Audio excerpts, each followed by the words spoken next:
As we return to in-person work, it's important that you understand and know your rights, especially if you've been recently diagnosed with a disability due to COVID-19 or other circumstances. In general, you are considered a person with a disability if you have a physical or mental impairment that substantially limits one or more of your major life activities, or if you have a record of such impairment. There are many different forms of disability. Many people do not know that diabetes, cancer, blindness, epilepsy, major depressive disorder, bipolar disorder, and post-traumatic stress disorder are all examples of disabilities. There are laws protecting you. There are two laws that protect your right as a person with a disability: the Rehabilitation Act and the American with Disabilities Act, or ADA. The Rehabilitation Act makes it illegal for programs receiving federal funding to discriminate on the basis of disability. The ADA applies to all private and government employers with a minimum of 15 employees and prohibits discrimination in employment, state and local government activities, public transportation, public accommodations, and telecommunication relay services. The ADA allows you to request reasonable accommodations and gives directions for filing complaints against places that fail to provide reasonable accommodations. Your rights. The law is clear. You do not have to tell your employer about your disability when you apply for a job or are hired. As someone with a disability, you cannot be denied employment, be harassed, denied promotions, or be demoted, fired, paid less, or treated poorly because you have a disability.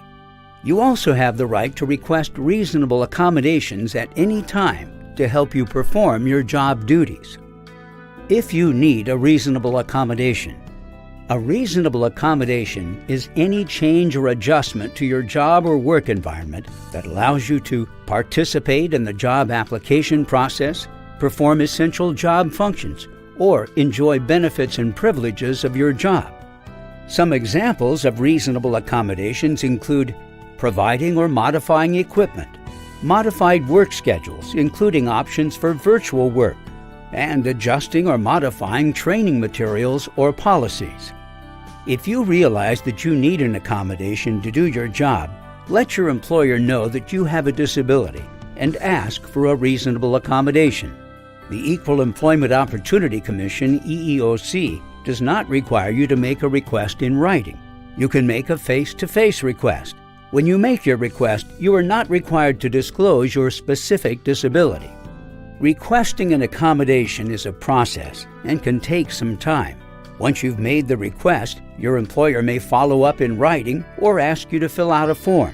Your employer may also ask for a doctor's note saying that you need the following accommodation due to a disability. Be patient with the process and ask your Human Resource Department to walk you through the steps to get an accommodation. If your employer says no to your request, try to keep the conversation going and consider other changes that would help you. Employers are required to provide accommodations for qualified job applicants and employees with a disability, unless the employer can show the accommodation would require significant difficulty or expense. Violation of rights. The Northwest ADA Center is available to answer questions about your rights under the ADA. They do not provide legal advice, but they can help you understand your rights and options if they have been violated. The EEOC can only process ADA-related complaints, but you may also find protections under state or local laws. EEOC field offices can also refer you to agencies that enforce state and local laws. You can reach the EEOC by calling 800-669-4000, or for TDD, please call 800-649-6820. For more information, please visit these websites: AskJan.org, EEOC.gov/laws/types/disability.cfm, EEOC.gov/laws/guidance your-employment-rights-individual-disability, ACLU.org/know-your-rights/disability-rights, and NWADAcenter.org.